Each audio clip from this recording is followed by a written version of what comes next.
ከጡረታ አከፋፈልና አሰባሰብ ጋር በተያያዘ አዲስ መረጃ ይፋ ተደርጓል። በጡረታ ውስጥ እነማን መካተት አለባቸው በሚለውና ጡረታው በሚከፈልበት ሁኔታ ላይ አዲስ አሰራር የሚፈጥር መሆኑን ያገኘነው መረጃ ያሳያል። በሌላ መረጃ ደግሞ ከሐምሌ ወር ጀምሮ በሚኖረው የቤት ኪራይ የዋጋ መተማመኛን በተመለከተ በመንግስት በኩል አዲስ መረጃ ይፋ ተደርጓል። ውሳኔው የቤት ኪራይ ዋጋ ላይ ለውጥ መፍጠር ቢችልም ከወዲሁ የዋጋ ጭማሪ የሚያደርጉ አከራዮች መኖራቸውን ሰምተናል።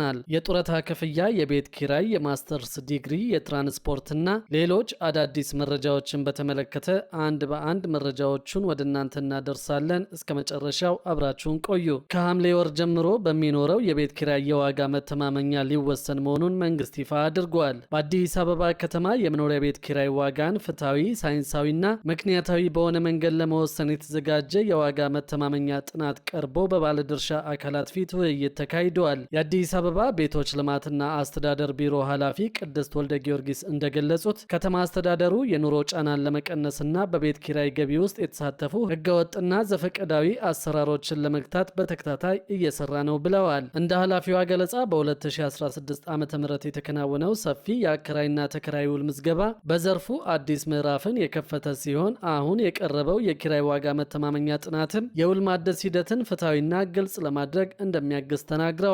ጥናቱ የአከራዮችን ተገቢ ገቢ ከወቅታዊ የኢኮኖሚ ሁኔታ ጋር በማጣጣም የሚያረጋግጥ ሲሆን በሌላ በኩል ደግሞ ተከራዮችም ከገቢያቸው ጋር የተመጣጠነ ኪራይ እንዲከፍሉና የተረጋጋ የኢኮኖሚ ኑሮ እንዲመሩ እንደሚያስችል ተገልጿል። እንዲሁም ጥናቱ የቤት ኪራይ ገበያውን ጤናማና ሊተነበይ በሚችል መልኩ በማደራጀት በአከራይና ተከራይ መካከል ያለውን የእምነት ክፍተት ለመቀነስ እንዲሁም ደግሞ የህገወጥ ደላሎችን ጣልቃ ገብነት ለመግታት እንደሚረዳ ተጠቁመዋል። ጥናቱ በአዲስ አበባ አመራር አካዳሚ ከተለያዩ ዩኒቨርሲቲዎች መምህራን ጋር በመተባበር የተዘጋጀ ሲሆን በ2019 በጀት ዓመት በተግባር እንደሚውልም ተገልጿል። በአዲስ አበባ ከተማ በተለይ ከሁለት ወራት ወዲህ የመኖሪያ ቤት የኪራይ ዋጋ በከፍተኛ ሁኔታ መጨመሩን ከቀናት በፊት በከተማዋ የተለያዩ አካባቢዎች ነዋሪዎች ካሰባሰብነው መረጃ አውቀናል። በተለይ በጋራ መኖሪያ ቤቶች ወይም ኮንዶሚኒየሞች ላይ የተጋነነ የዋጋ ጭማሪ እየተደረገ መሆኑን ነው ለማወቅ የቻለው። በአያት ኮንዶሚኒየም ከ20 ሺህ እስከ 22 ሺህ ብር ኪራይ ይከፈልበት የነበረው ባለ ሁለት ክፍል መኝታ ቤት ወደ 30 ሺህ ብርና ከዚያ በላይ እንዳሻቀበ ተሰምቷል። እስከ 15 ሺህ ብር ይከፈልበት የነበረው ባለ አንድ ክፍል መኝታ ቤት ደግሞ እስከ 25 ሺህ ብር መድረሱን እንዲሁም ስቱዲዮ ተብሎ የሚጠራው አንድ ወጥ የመኖሪያ ክፍል ከ10 ሺህ ወደ 16 ሺህ ብር ገደባ ማሻቀቡን ከምንጮች ለማረጋገጥ ችለናል። በገላን፣ በቦሌ አራብሳና ጀሞ በሚገኙ የጋራ መኖሪያ ቤቶች ላይ በተመሳሳይ አከራዮች ከፍተኛ የኪራይ ጭማሪ ማድረጋቸውን ሰምተናል። የከተማዋ አስተዳደር የቤት ኪራይ ጭማሪ እንዳይደረግ አከራዮችን ቀደም ሲል ውል ማስገባቱ አይዘነጋም። የኪራይ ውል ምዝገባ የህግ ገደብ ሰኔ 30 ቀን መቃረቡን ተከትሎ የአዲስ አበባ ቤቶች ልማትና አስተዳደር ቢሮ ያለ አግባብ የቤት ኪራይ ዋጋ በሚጨምሩና ህገወጥ በሆነ መንገድ ተከራዮችን በሚያባርሩ ያሏቸው አከራዮችን አስጠንቅቋል። ቢሮ ይህንን ያለው አከራዮች ቤቱን ለራሴ ልጠቀምበት ነው ወይም ልሸጠው ስለፈለግኩ ነው የሚሉ ምክንያቶችን በመደርደር ተከራዮች እንዲለቁ እያስገደዱና ከፍተኛ የዋጋ ጭማሪ እየጠየቁ ነው የሚሉ ጥቆማዎች እንደደረሱት በመጠቆም ነው። አከራዮች በራሳቸው ፍላጎት ብቻ የኪራይ ዋጋን መለወጥ እንደማይችሉም ነው ቢሮ ያስረዳው። በሌላ መረጃ ደግሞ የማስተርስ ትምህርት የቆይታ ጊዜ እንደሚጨምር ተደርጎ በማህበራዊ ሚዲያዎች የተሰራጨው መረጃ ሐሰተኛ መሆኑ ተገለጸ። የማስተርስ ዲግሪ የትምህርት ቆይታ ጊዜ ወደ 4 ዓመት ሊያደግ ነው በሚል በተለያዩ የማህበራዊ ትስስር ገጾች ሲዘዋወር የነበረው መረጃ ፍጹም ከእውነት የራቀና በአረዳድ ስህተት ምክንያት የተፈጠረ መሆኑን የትምህርትና ስልጠና ባለስልጣን አስታውቋል።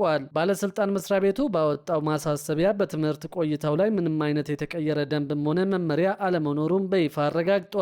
የመረጃው መነሻ የባለስልጣኑ የስራ ኃላፊዎች በህዝብ ተወካዮች ምክር ቤት የቋሚ ኮሚቴ አባላት በተገኙበት የ11 ወራት የእቅድ አፈጻጸም ሪፖርት ባቀረቡበት ወቅት የተነሳ ሀሳብ ነው። በወቅቱ ከኢትዮጵያ የትምህርት ስልጠናና የብቃት ማረጋገጫ ማዕቀፍ ጋር ተያይዞ የቀረበውን ማብራሪያ አንዳንድ አካላት በተሳሳተ መንገድ በመረዳት የሐሰት ወሬውን እንዳሰራጩት ተገልጿል። ይህ በማህበራዊ ሚዲያ ሲዘዋወር የዋለው መረጃ ምንም አይነት ህጋዊ መሰረት የሌለው መሆኑን በጥብቅ ያሳሰበው የትምህርትና ስልጠና ባለስልጣን ህብረተሰቡም ሆነ የትምህርት ማህበረሰቡ በእንደዚህ አይነት ያልተረጋገጡ ወሬዎች እንዳይደናገሩ ጥሪውን አቅርበዋል። ለተጨማሪና ትክክለኛ መረጃም በስራ ላይ የሚገኘውን የኢትዮጵያ የትምህርትና ስልጠና የብቃት ማረጋገጫ ማዕቀፍ ደንብን መመልከት የሚቻል መሆኑን ባለስልጣኑ አያይዞ አስታውቀዋል። በሌላ መረጃ ደግሞ መንግስት እድሜው ለጡረታ ለደረሰ ዜጋ ሁሉ ጡረታ እንዲከፍል ተጠይቋል። ይህንን የጡረታ ወጪ ለመሸፈን ገንዘቡ ከከፍተኛ ግብር ከፋዮች መሰብሰብ አለበትም ተብሏል። ጥያቄውን ያቀረበው የኢትዮጵያ አረጋውያንና ጡረተኞች ብሔራዊ ማህበር መሆኑን ያገኘነው መረጃ ያሳያል። እስካሁን ያለው አሰራር ከተቀጣሪ ሰራተኞች ውጭ ያሉ በእድሜ የገፉ ሰዎችን የማያካትት መሆኑ ተገቢ አይደለም ያሉት የኢትዮጵያ አረጋውያንና ጡረተኞች ብሔራዊ ማህበር ምክትል የቦርድ ፕሬዝደንት የሆኑት አቶ ጌታቸው ክፍሉ በየትኛውም የስራ መስክ የተሰማራ ግለሰብ ሀገሩን ሲያገለግል እንደመቆየቱ በማምሻ ዕድሜው ጡረታ ሊከፈለው ይገባል ሲሉ አስረድተዋል። ማህበራቸው ዝርዝር አተገባበሩን የሚያስረዳ ሰነድ አዘጋጅቶ ለመንግስት ሰራተኞች ማህበራዊ ዋስትና አስተዳደርና ለሴቶችና ማህበራዊ ጉዳይ ሚኒስቴር ማስገባቱንም ጠቁመዋል። ወደ እንደዚህ የሰነድ ዝግጅት እንድታመሩ ያደረጋችሁ ምንድነው የተባሉት አቶ ጌታቸው ከጡረታ ውጭ የሆኑ አረጋውያን እንደዚህ ቀደሙ በቤተሰብ የተከበቡ አይደሉም። በኑሮ ውጣ ውረድ ምክንያት ልጆቻቸው ትተዋቸው ወደ ራሳቸው ኑሮ እየገቡ ነው። በዚህ ምክንያት በባዶ ቤት ያለ ጧሪ እየቀሩ በመሆኑ ይህንን ችግር በጥቂቱም ቢሆን ለማቃለል ነው ብለዋል። ከዚህ ጎን ለጎን ለጡረተኞች አዲስ የክፍያ አማራጭ መቅረቡንም ለማወቅ ችለናል። በዚህም በቅርቡ ተጨማሪ ክፍያ የሚያገኙበት አሰራር ወደ ስራ እንደሚገባ ከመንግስት ሰራተኞች ማህበራዊ ዋስትና አስተዳደር የደረሰ መረጃ ያመለክታል። የመንግስት ሰራተኞች ማህበራዊ ዋስትና አስተዳደር በተለያዩ አካባቢዎች ከገነባቸው 8 ህንፃዎች የሚገኘው ገቢ በአገር አቀፍ ደረጃ ለጡረታ ለወጡ አረጋውያን እንደሚውል የኢትዮጵያ አረጋውያን ጡረተኞች ማህበር ነው ያስታወቀው። የማህበሩ ምክትል የቦርድ ፕሬዝደንት አቶ ጌታቸው ክፍሉ አብዛኛውን ጡረታ የወጡ ሰዎች የሚደርሳቸው ገንዘብ በጣም ዝቅተኛ ነው ብለዋል። ይህንንም ግንዛቤ በማድረግ መንግስት በ2011 ዓ.ም 69 በመቶ በ2015 ደግሞ 76 በመቶ ለጡረተኞች ጭማሪ ማድረጉን አስታውሰዋል። የችግሩንም አሳሳቢነት በመረዳት የመንግስት ሰራተኞች በማህበራዊ ዋስትና አስተዳደር በአዲስ አበባ ከተማ 4፣ በባህር ዳር 1፣ በጅማ 1፣ በሐረር 1፣ በሐዋሳ 1 ህንፃዎችን የገነባ ሲሆን በቅርቡ ከነዚህ ህንፃዎች የሚገኘው ገቢ ሙሉ ለሙሉ ለጡረታ ለወጡ ሰዎች እንደሚውል ተናግረዋል። የህንፃዎቹ ገቢ ምን ያለው ለሚለው ለጊዜው እንደማይታወቅ የገለጹት አቶ ጌታቸው ነገር ግን አሁን ላይ ካለው ነባራዊ ሁኔታ አንጻር የአሰራር መዘርጋቱ ጡረተኞች የተሻለ ነገር እንዲያገኙ የሚያስችለው ብለዋል። በሌላ መረጃ ደግሞ ፐብሊክ ትራንስፖርት አገልግሎት 460 የነዳጅ አውቶቡሶችን ወደ ተፈጥሮ ጋዝ ተጠቃሚነት ለመለወጥ ከቻይና ኩባንያ ጋር መስማማቱን አስታወቀ። ፐብሊክ ትራንስፖርት አገልግሎት የሚያስተዳድራቸውን በነዳጅ የሚሰሩ 460 የህዝብ ማመላለሻ የከተማ አውቶቡሶችን በ6 ወራት ውስጥ ወደ ተፈጥሮ ጋዝ ተጠቃሚነት ለመለወጥ ከአንድ የቻይና ኩባንያ ጋር ስምምነት መፈረሙን አስታውቋል። የተቋሙ ተጠባባቂ ዋና ዳይሬክተር አቶ ታዲዮስ ሌራ እንደገለጹት ከ2 ወራት በፊት የተፈጸመው ስምምነት በናፍጣ የሚሰሩትን የባሶቹን ሞተር በ6 ወራት ጊዜ ውስጥ ወደ ጋዝ ለመቀየር ያለመ እንደሆነ ጠቁመዋል። ይህ እቅድ በከተማ ውስጥ ለመንግስት ሰራተኛውና ለነዋሪው የትራንስፖርት አገልግሎት የሚሰጡ አውቶቡሶችን ብቻ እንደሚመለከትም ተገልጿል። ተቋሙ 50 አገር አቋራጭ አውቶቡሶች ያሉት ቢሆንም ተሽከርካሪዎቹ ገና አዲስ በመሆናቸው በነዳጅ መስራታቸውን እንደሚቀጥሉ አቶ ታዲዮስ ተናግረዋል። እቅዱን ተግባራዊ ለማድረግ የመጀመሪያ ዙር ክፍያ ለቻይናው ኩባንያ መፈጸሙንም ዳይሬክተሩ ገልጸዋል። አዲስ የጋዝ ዴፖ ለማዘጋጀት 2 ቦታዎች ተመርጠው ዝግጅት እየተደረገ መሆኑን ዋና ዳይሬክተሩ አክለው ተናግረዋል። በአሁኑ ወቅት በናፍጣ የሚሰሩ አውቶቡሶችን በጋዝ ወደሚሰሩ ለመቀየር የሚያስችሉ መሳሪያዎች ወደ ሀገር ውስጥ እየገቡ ነው ተብሏል። ቅድመ ዝግጅቱ ሲጠናቀቅ የሞተር ቅያሪ ስራው በይፋ እንደሚጀመር ነው አቶ ታዲዮስ ሌራ የጠቆሙት። በሌላ በኩል ደግሞ ዜጎች ከጊዜ ወደ ጊዜ እየጨመረ ከመጣው የሸቀጦች ዋጋ በበለጠ ከመንግስት ለሚያገኙት አገልግሎት የሚከፍሉት ክፍያ እየፈተናቸው ነው ተባለ። በተለይ ከቅርብ ጊዜ ወዲህ በመንግስት አገልግሎቶች ላይ የሚታየው የታሪፍ ማሻሻያና ተገልጋዩ አገልግሎት ለማግኘት የሚጠየቀው ወጪ ከፍተኛ መሆን የነዋሪውን ኑሮ በእንቅርት ላይ ጆሮ ደግፍ አድርጎታል። በዚህ ምክንያትም የሸማቹ መብት እየተጣሰ በመሆኑ ትኩረት ሊደረግበት ይገባል ሲል የኢትዮጵያ ሸማቾች መብት ተቆርቋሪ ድርጅት አስታውቋል። የመንግስት አገልግሎቶች ትርፍ ማጋበሻ ሳይሆኑ ዜጎችን ለመደገፍ ማህበራዊ ፍትህን ለማረጋገጥና በህግ የተጣሉ ግዴታዎችን ለመወጣት የሚቀርቡ መሰረታዊ አገልግሎቶችና መብቶች ቢሆኑም በአሁኑ ወቅት በጅምላ እየታዩ ያሉ የዋጋ ጭማሪዎች ሸማቹን ማህበረሰብ ተስፋ የሚያስቆርጡ ወደ ከፋ ድህነት የሚገፉና ዜጎች መሰረታዊ አገልግሎቶችን እንዳያገኙ በማድረግ በሚከፍሉት ግብር የመገልገል ዜግነት መብታቸውን አደጋ ላይ የሚጥሉ ሆነው አግኝቻቸዋለሁ ብሏል ድርጅቱ።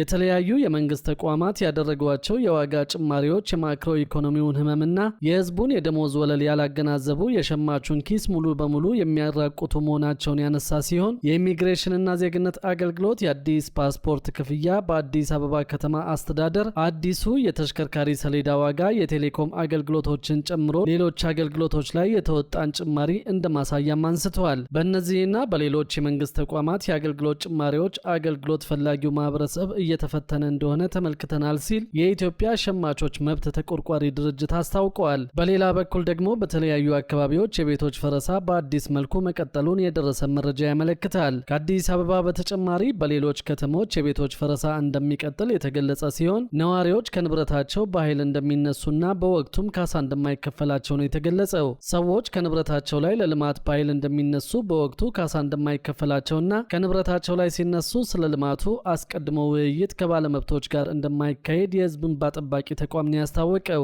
ለፓርላማ የቀረበው የተቋሙ የ11 ወራት ሪፖርት ሰነድ አንዳንድ የጤና ተቋማት የጤና መድን ተጠቃሚዎችን መድኃኒት የለም እንደሚሏቸው፣ ነገር ግን እዛው ለሚከፍሉ ታካሚዎች መድኃኒቶችን እንደሚሸጡም አረጋግጫለሁ ብለዋል። በ14 ገጽ ተዘጋጅቶ በህዝብ ተወካዮች ምክር ቤት መደበኛ ስብሰባ ላይ የቀረበው ይህ የስራ ክንውን ሪፖርት እንባ ጠባቂ ተቋም ባለፉት 11 ወራት 1715 አቤቱታዎችን ከ44900 በላይ ሰዎች ላይ መቀበሉን አስረድተዋል። ተቋሙ ለህዝብ ጥቅም ሲባል የመሬት ይዞታ የሚለቀቅበትና ለንብረት ካሳ የሚከፈልበትን ሁኔታ አስመልክቶ ተግባራዊ እየተደረጉ የሚገኙ የህግ ማዕቀፎች እንዲሁም አሰራሮች ላይ ስልታዊ ያለውን ምርመራ ማካሄዱን ጠቅሷል። በዚህም ተነሺዎች ከመነሳታቸው በፊት ቢያንስ ከአንድ ዓመት በፊት ስለ ልማቱ አይነት ጠቀሜታና አጠቃላይ ሂደት እንዲያውቁ አለመደረጉ ሪፖርቱ ጠቁመዋል።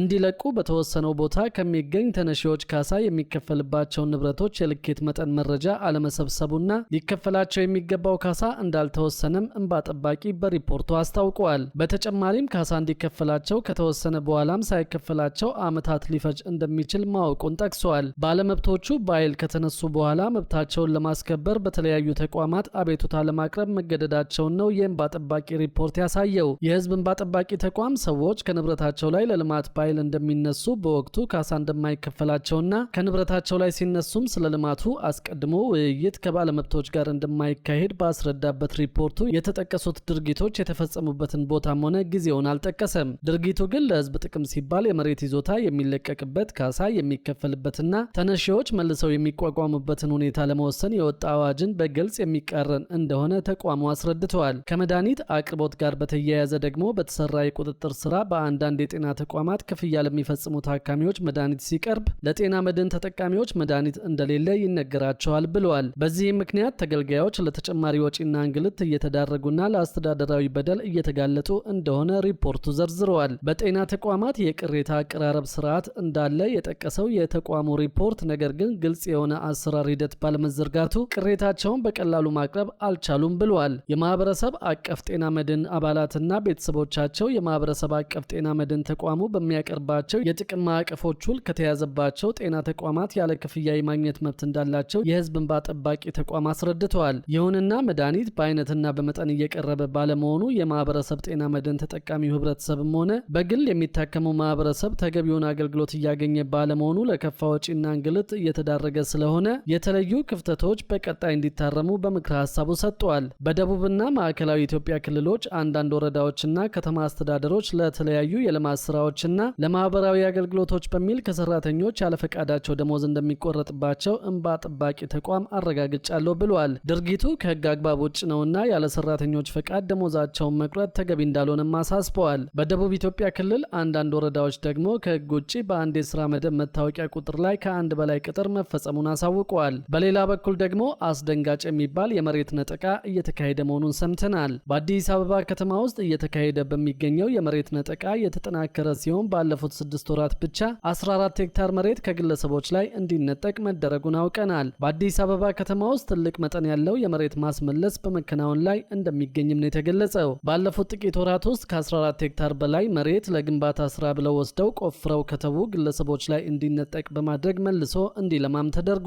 ይህንን እርምጃ በመውሰድ ላይ የሚገኘው የአዲስ አበባ የአካባቢ ጥበቃ ባለስልጣን መሆኑን ያገኘነው መረጃ ያሳያል። በመዲናዋ ለህንፃዎች ግንባታ በሚል ጉድጓዶችን ቆፍረው የሚተዉ አካላት በሚገባው ልክ ኃላፊነታቸውን እየተወጡ አይደለምም ተብሏል። በዚህ ምክንያት ጉድጓዶቹ ለህይወት መቀጠፍ ምክንያት መሆናቸው በተደጋጋሚ ጊዜ ታይተዋል። በተለይም የክረምት ወራት በሚመጣበት ጊዜ የሞት መጠኑ እንደሚጨምር የአዲስ አበባ እሳትና አደጋ ስጋት አመራር ኮሚሽን ከዚህ በፊት ከመግለጹም በላይ በተደጋጋሚ ጊዜ ማስጠንቀቂያ ሲያወጣ ቆይተዋል። በባለስልጣኑ የስርዓተ ምህዳርና የብዝሃ ህይወት ተወካይ አቶ ቴዎድሮስ ይታገሱ እንዳሉት ከሆነ ለግንባታ ብለው ጉድጓድ ቆፍረው የተዉ ግለሰቦች ላይ እርምጃ በመወሰድ ላይ ይገኛል። ቦታዎቹን በማስመለስ ባለፉት ጥቂት ወራት 11 ሄክታር መሬት ለማልማት ታቅዶ 14.3 ሄክታር መሬት መልሶ ማልማትም ተችሏል። እንደ አቶ ቴዎድሮስ ከሆነ አካባቢውን መልሶ ለማልማት አንዳንድ ባለሀብቶችና ድርጅቶች ፈቃደኛ ቢሆኑም የሚቆፈርባቸው አካባቢዎች ላይ የሚገኙ ሰዎች የሚከለከሉበት ሁኔታም መስተዋሉ ተጠቅሷል። እንዲህ አይነት ሁኔታዎች ሲያጋጥሙ ባለስልጣን መስሪያ ቤቱ ጊዜያዊ አጥር እንዲያጥሩ ትዕዛዝ በማስተላለፍ ላይ እንደሚገኝ ሰምተናል። አንዳንድ ተቋማትና ባለሀብቶች ደግሞ የራሳቸውን ጥቅም ብቻ በመፈለግ ጉድጓዶችን ክፍት የሚተውበት ሁኔታ ተደጋግሞ እያጋጠመ ነው ብለዋል አቶ ቴዎድሮስ። ባለስልጣናት ግን ይህንን አካሄድ በቸልታ እየተመለከቱት አለመሆናቸውን ደጋግመው በማሳየት ላይ ሲሆኑ በእነዚህ አካላት ላይም ከማስጠንቀቂያ እስከ ገንዘብ ቅጣት የሚደርስ እርምጃ እየተወሰደ ይገኛል። እርምጃው ወደፊትም የሚቀጥል ሲሆን በበጀት ዓመቱ ቀሪ ቀናትም የተለያየ መጠን ያለው መሬት መልሶ ለማልማት እቅድ ተይዞ እየተሰራ መሆኑ ተነግሯል። በሌላ በኩል ደግሞ ኢትዮጵያ ውስጥ አገልግሎቱን አቋርጦ የነበረው የክሪፕቶ ከረንሲ መገበያያ ቢናንስ በድጋሚ አገልግሎት መጀመሩ ታወቀ። ኩባንያው በኢትዮ ቴሌኮም አማካኝነት እንደገና አገልግሎት መስጠት መጀመሩን አስታውቋል። ኩባንያው በድጋሚ አገልግሎት መስጠት የጀመረው ከሀገሪቱ የክሪፕቶ ከረንሲ ተቆጣጣሪ አካላት ጋር በደረሰበት መግባባት መሰረት መሆኑን አስታውቋል። መንግስት ብርን ከክሪፕቶ ከረንሲ ግብይት ለመነጠል የሚያስችሉ እርምጃዎች መውሰድ መጀመሩን ተከትሎ ቢናንስንና የቴሌግራም ዋሌትን የመሳሰሉ ዓለም አቀፍ የክሪፕቶ መገበያያዎች ስራ ማቆማቸው ተዘግቦ ነበር። የኢትዮጵያ መንግስት ብርን ከስውር የገንዘብ ዝውውር ወይም ክሪፕቶ ከረንሲ ጥቅም ላይ እንዳይውል እርምጃ መውሰድ መጀመሩን የታወቀው ባለፉት ሳምንታት በዋናነት ብሔራዊ ባንክ የሚመራው ይህ ብርን ከክሪፕቶ ከረንሲ የመነጠል እርምጃ አካል የሆነ በርካቶች የሚጠቀሙባቸውን የመገበያያ መተግበሪያዎች በኢትዮጵያ እንዳይሰሩ እገዳ ሲደረግባቸው ቆይተዋል። በእነዚህ መተግበሪያዎች በመጠቀም የሸቀጥና የአገልግሎት ግብይት የሚፈጽሙ ነጋዴዎች እንዲሁም ደግሞ የማህበራዊ ሚዲያ ይዘት አቅራቢዎችና ተጽዕኖ ፈጣሪዎች መስተጓጎል እንደገጠማቸው ተናግረዋል። የባንኩ እርምጃ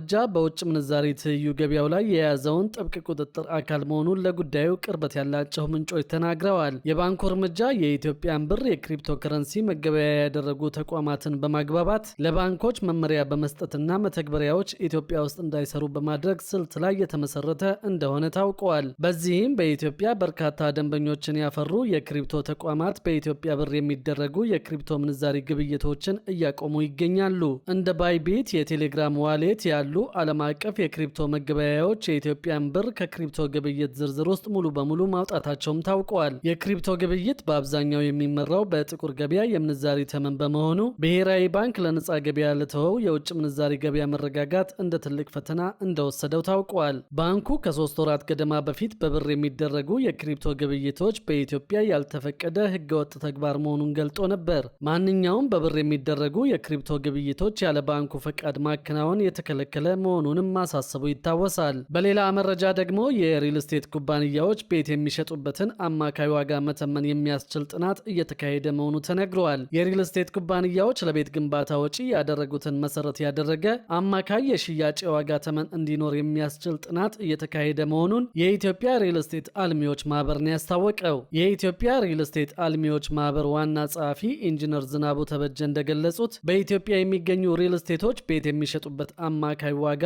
ተመን እንዲኖረው የሚያስችል ጥናት እየተከናወነ ይገኛል። ጥናቱ አንድ ቤት ከተቆረጠለት ዋጋ በታች መስራት እንደማይቻል፣ ዋጋው አነሰ ብቻ በሚል ገዢዎች በመወሰን ተጎጂ የሚሆኑበትን አካሄድ ለመቀየር እንደሚረዳ ተናግረዋል።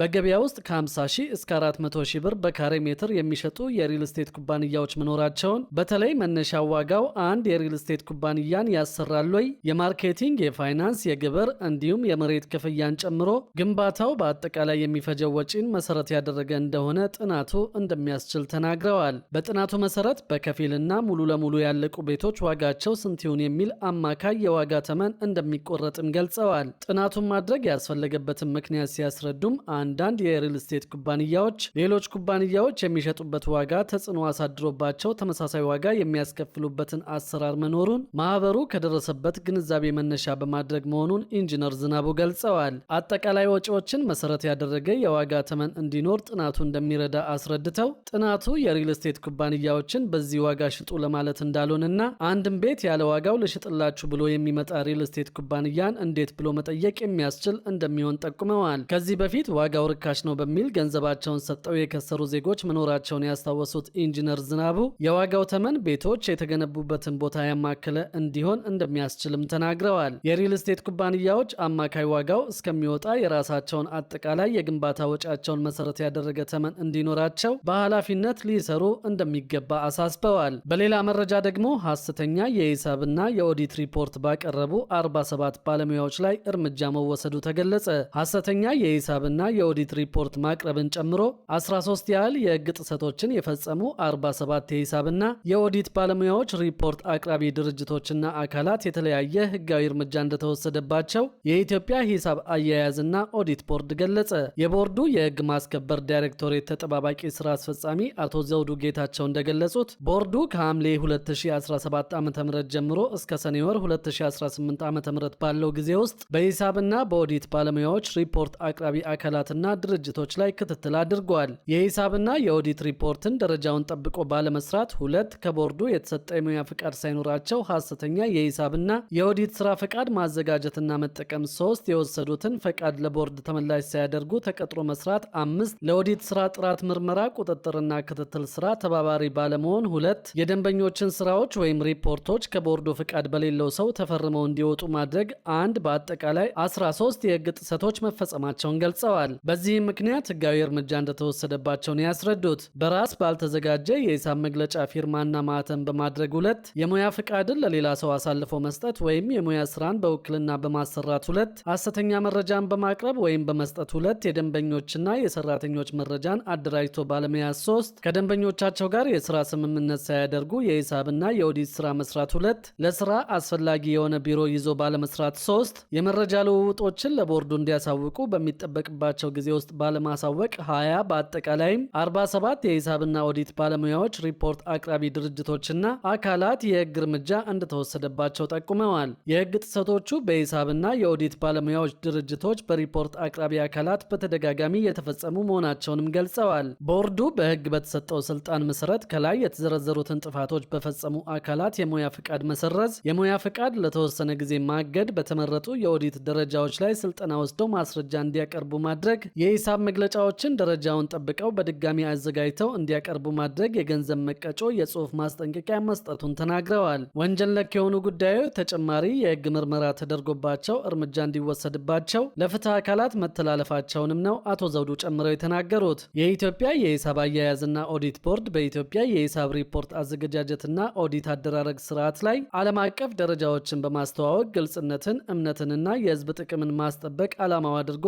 እየሰራ የሚገኝ ተቋም መሆኑ ይገለጻል። ተቋማት ዓለም አቀፍ የፋይናንስ ሪፖርት ማድረጊያ መስፈርቶችን እንዲከተሉ ማድረግ እና መከታተል፣ በሕዝብ ጥቅም ላይ የተመሰረቱ የሂሳብና የኦዲት ባለሙያዎችን ፈቃድ መስጠት፣ መዝገብ መያዝና የሙያ ብቃታቸውን መቆጣጠር፣ የኦዲት ጥራት ቁጥጥር ማድረግ፣ የሂሳብ ሪፖርት አቀራረብ ህጎችን ማስፈጸም ቦርዱ ተግባራቱ መሆናቸውን ያክላል። በሌላ መረጃ ደግሞ በ1997 እና በ2005 ለ20/80 እና ለ40/60 የቤት ተመዝጋቢዎች በ2005 ዓ.ም ተመዝግባችሁ የ40/60 የቤት ዕድል እየጠበቃችሁ ላላችሁ በሙሉ ሊኖርባችሁ የሚገባው ወራዊ የቁጠባ መጠንን በተመለከተ አዲስ መረጃ ይፋ ተደርጓል። በዚህም እስከ ሰኔ 2018 ዓ.ም ማለትም ለ155 ወራት ልትቆጥቡት የሚገባው ዝቅተኛ የገንዘብ መጠን የታወቀ ሲሆን በምዝገባችሁ ጊዜና በቤቶቹ ሁኔታ መሰረትም የቁጠባ መጠኑ ምን ያህል መሆን እንደሚገባው ለማወቅ ተችሏል። ለ40/60 ተመዝጋቢዎች ማለትም ለ40/60 ቤቶች ለተመዘገቡ ነዋሪዎች ወራዊ ክፍያው ለባለ 3 መኝታ 2450 ብር፣ ለባለ 2 መኝታ 1550 ብር፣ ለባለ 1 መኝታ ደግሞ 1033 ብር መሆኑ ይታወሳል። በዚህ መሰረት ለ155 ወራት የተቆጠበው የገንዘብ መጠን ደግሞ ለባለ 3 መኝታ 379750 ብር፣ ለባለ 2 መኝታ 240250 ብር፣ ለባለ 1 መኝታ 160115 ብር መሆኑ ታውቋል። ይህ መጠን ተመዝጋቢዎች የቤቱን 40% ቅድመ ክፍያ እንዲያሟሉ በምዝገባ ወቅት የተቀመጠው ዝቅተኛው ወራዊ ግዴታ ነው። ቤቱ ደርሷችሁ ርክክብ በሚፈጸምበት ጊዜ ደግሞ በወቅታዊ ዋጋ መሰረት ጭማሪ የሚኖር ይሆናል። ለምዝገባ የሚያስፈልግ የቁጠባ መጠንን በተመለከተ ለነባር ማለትም ለ20/80 የ1997 ተመዝጋቢዎች ለባለ 3 መኝታ 685 ብር፣ ለባለ 2 መኝታ 561 ብር፣ ለባለ 1 መኝታ 274 ብር፣ ለስቱዲዮ መኝታ 151 ብር እንደሆነ ይታወቃል። በዚህ መሰረት ለ155 ወራት የተቆጠበው የገንዘብ መጠን ደግሞ ለባለ 3 መኝታ 106175 ብር፣ ለባለ 2 መኝታ 86955 ብር፣ ለባለ 1 መኝታ 42470 ብር፣ ለስቱዲዮ ደግሞ ደግሞ 23405 ብር መሆኑ ታውቋል። በአዲስ ማለትም ለ20/80 የ2005 ተመዝጋቢዎች ወራዊ ክፍያው ለባለ 3 መኝታ 489 ብር፣ ለባለ 2 መኝታ 401 ብር፣ ለባለ 1 መኝታ ደግሞ 196 ብር እንደነበር ይታወቃል። በዚህም መሰረት ለ155 ወራት የተቆጠበው የገንዘብ መጠን ደግሞ ለባለ 3 መኝታ 75795 ብር፣ ለባለ 2 መኝታ 62155 ብር፣ ለባለ 1 መኝታ 30380 ብር መሆኑ ታውቋል። ይህ መጠን ተመዝጋቢዎች የቤቱን 20% ቅድመ ክፍያ እንዲያሟሉ በምዝገባ ወቅት የተቀመጠ ዝቅተኛው ወራዊ ግዴታቸው ነው። ቤቱ ደርሷችሁ ርክክብ በሚፈጸምበት ጊዜ ደግሞ ወቅታዊ የዋጋ ጭማሪ እንደሚኖር ሰምተናል።